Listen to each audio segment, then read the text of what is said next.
Salut la team ancienne star. En mars 1966, Bruce Lee fut invité à participer à une démonstration d'arts martiaux à San Francisco, organisée par la Fédération des arts martiaux de la côte pacifique.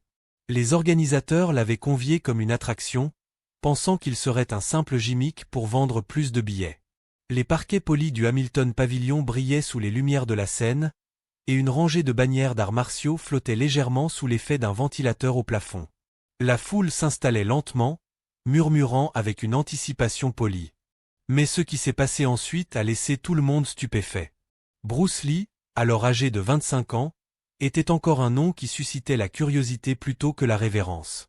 L'affiche dessinée à la main à l'entrée proclamait « Star de la prochaine série télévisée Green Hornet, découvrez ses compétences fulgurantes en direct ».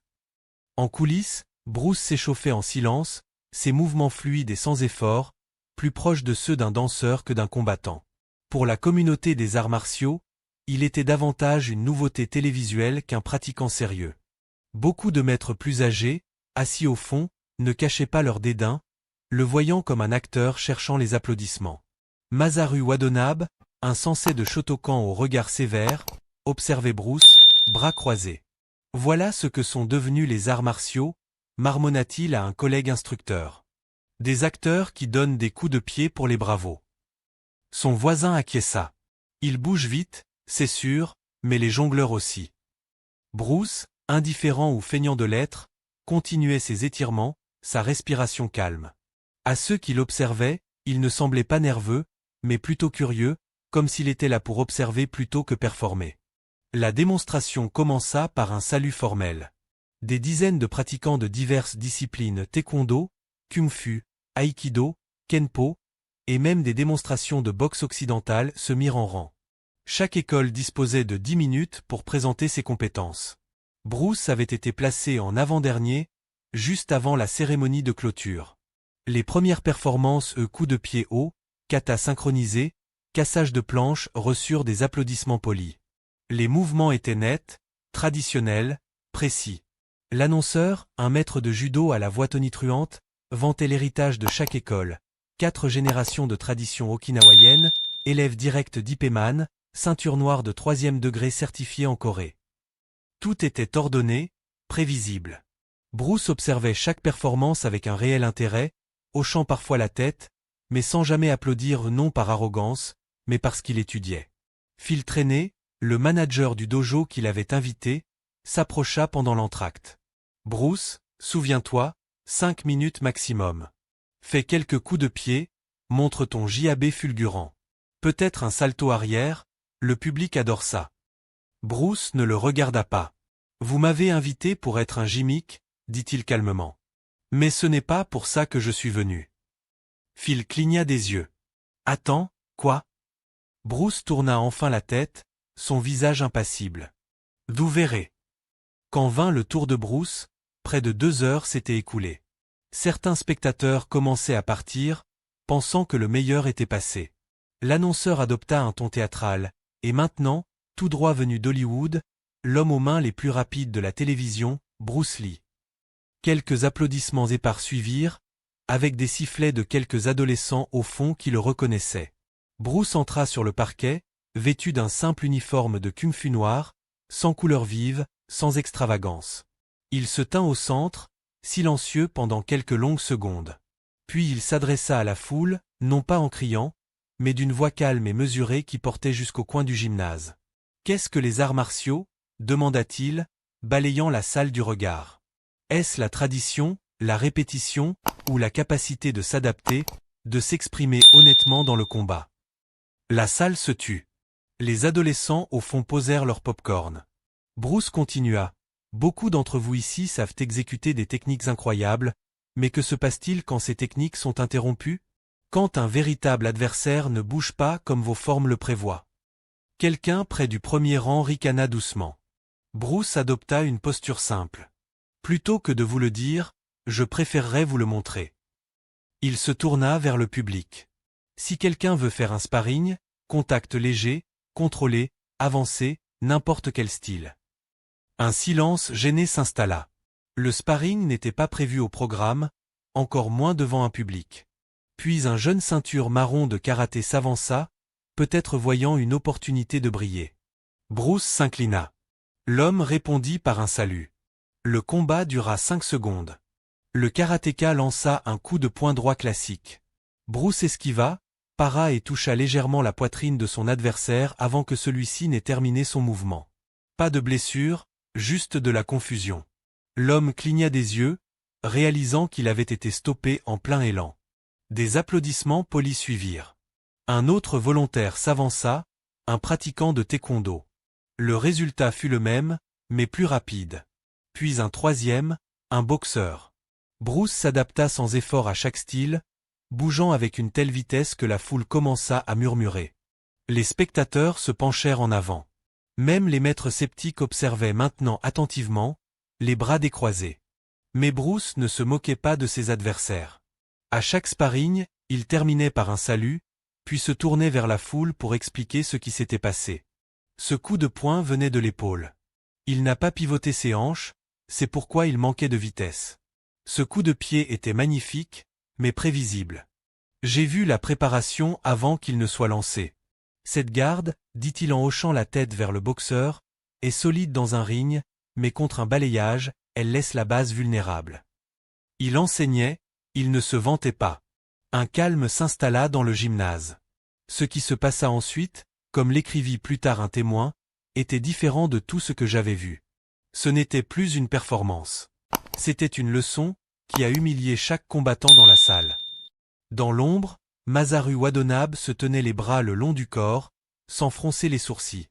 Il observait Bruce bouger avec clarté, vitesse, et plus surprenant encore, respect. Bruce se tourna à nouveau vers la foule. Les arts martiaux ne consistent pas à suivre un script. Il s'agit de trouver la vérité dans le mouvement. Vous ne pouvez pas prédire votre adversaire. Vous devez le ressentir, réagir sans réfléchir. C'est l'essence du combat. Il invita un dernier challenger. Ce qui suivit stupéfia la foule. Après une longue pause, Masaru s'avança lentement. La salle retint son souffle. Tout le monde pensait qu'il allait défier Bruce pour tester ce jeune homme qui venait de démanteler chaque technique présentée. Mais au lieu de cela, le grand maître marcha jusqu'au centre du tapis, se tint face à Bruce et s'inclina profondément, un salut complet depuis la taille, réservé à un enseignant. Puis il parla doucement. « J'avais oublié pourquoi j'ai commencé les arts martiaux. Merci de me l'avoir rappelé. » Le silence qui suivit l'inclinaison de Masaru semblait s'étendre à travers le gymnase comme un souffle retenu. Personne ne bougea. Personne ne murmura. Même les adolescents au fond, qui riaient pendant les cassages de planches, étaient maintenant bouche bée. Bruce rendit le salut lentement, son expression empreinte de gratitude calme, sans orgueil. Ce qui avait commencé comme un gimmick s'était transformé en quelque chose que personne n'avait prévu, encore moins les organisateurs. Toute la salle était sous le choc. Sur le balcon, Phil Traîné restait figé. Il avait initialement engagé Bruce comme une attraction promotionnelle, un simple divertissement entre les vraies démonstrations. Il imaginait que le public applaudirait peut-être un peu, rirait peut-être de la vitesse de Bruce. Mais maintenant, les gens ne faisaient pas que l'acclamer. Ils réfléchissaient, écoutaient, apprenaient. Et juste comme ça, l'énergie dans la salle changea. Masaru se tourna vers le public et éleva la voix. Ce jeune homme a démontré quelque chose que beaucoup d'entre nous oublient. La vitesse et la puissance n'ont que peu de sens sans compréhension. Les formes n'ont que peu de valeur sans ressenti. Nous devenons rigides quand nous cessons de nous questionner. Et quand nous cessons de nous questionner, nous cessons de grandir. Un autre maître, d'une école de kung-fu, se leva et applaudit lentement. Puis un autre suivit. Puis toute la première rangée. Ce n'était pas l'ovation tonitruante d'un concert de rock. C'était plus significatif, un applaudissement lent, croissant, empreint de reconnaissance et de respect. Bruce resta immobile, inclinant la tête une fois de plus en signe d'humilité. L'annonceur, incertain de comment enchaîner, revint au micro, la voix tremblante. « Mesdames et messieurs, merci, Bruce Lee. » Bruce quitta la scène discrètement, retournant en coulisses tandis que les autres sortaient. Il traversa le couloir étroit, passant devant des performeurs et instructeurs stupéfaits qui s'écartaient pour le laisser passer. Certains hochèrent la tête, d'autres firent de petits saluts. Quelques-uns, encore aux prises avec leur orgueil, détournèrent le regard. Mais même eux ne pouvaient plus ignorer ce qu'ils avaient vu. En coulisses, Phil le rattrapa, légèrement essoufflé. « Bruce, c'était quoi ça ?» Bruce sourit, sans méchanceté. « Vous m'avez demandé d'être un gimmick. J'ai pensé que je pourrais vous surprendre. » Phil semblait ne pas savoir s'il devait rire ou s'excuser. « Tu as mis tout le monde à parler. Toute la salle, je n'ai même pas les mots. » Bruce tapota légèrement son épaule. « C'est bien. Les arts martiaux devraient te faire ressentir quelque chose, pas seulement suivre quelque chose. » Quand Bruce quitta le pavillon 1 heure plus tard, l'air nocturne était devenu frais. Quelques étudiants restaient dehors, rejouant avec excitation ce qu'ils avaient vu, imitant maladroitement les pas fluides et les blocages fulgurants de Bruce. Il s'arrêta un instant sur les marches pour les observer, puis s'éloigna dans l'obscurité, les mains dans les poches. Le lendemain matin, le San Francisco Examiner publia une courte chronique, reléguée dans les pages du fond. Ce n'était pas un grand article, mais il eut un impact. Il décrivait comment un acteur télévisé inconnu avait volé la vedette à toute la démonstration d'arts martiaux, non pas avec des théâtralités, mais avec la vérité. Il citait Masaru Watanabe, mentionnait l'émerveillement silencieux de la foule, et surtout, réfléchissait à la manière dont Bruce Lee avait transformé une simple invitation en quelque chose d'inoubliable. La nouvelle se répandit lentement mais sûrement. Au cours des semaines suivantes, des lettres affluèrent à la Fédération des arts martiaux de la côte Pacifique, certaines d'instructeurs présents, d'autres de dojo ayant seulement entendu parler de l'événement. Quelques-unes exprimaient de l'incrédulité, d'autres de la gratitude, mais tout admettait une chose. Quelque chose avait changé. Dans le dojo de Masaru, les choses évoluèrent de manière subtile mais notable. Les étudiants, autrefois fixés sur les formes, commencèrent à poser des questions. Les cours devinrent plus exploratoires.